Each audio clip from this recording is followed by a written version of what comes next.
ছিল, চুল ছিল, রং ধরা যৌবন, জং ধরে শেষ। এই তো জীবন। This is the circle of life. এটাই লাইফ। এই যে পাকতেছে এইখানে, এইখানে পাকতেছে, দিস ইজ লাইফ। তো মানুষ বুড়ো হতে চায় না। এখন দেখবেন যে অনেক শ্যাম্পু বেরোইছে, শ্যাম্পু অ্যান্টি এজিং শ্যাম্পু। কি এজিং? Anti ageing. ক্রিম বের হয়েছে, ক্রিম, অ্যান্টি এজিং ক্রিম। এটা বলে অ্যাট্রাকশন লাগায় আর কি, যেটা মাখলে মানুষ আর বুড়ো হয় না। এই শ্যাম্পু দিলে মানুষ আর বুড়ো হয় না। ভারতের একজন ধনকুবের আছে, নাম শুনেছেন না? মুকেশ আম্বানি।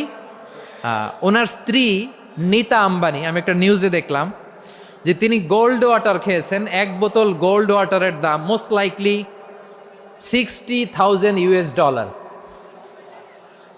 $60,000 এক বোতল গোল্ড ওয়াটার। কেন? এটা খেলে বার্ধক্যের ছাপ নাকি চেহারায় লাগে।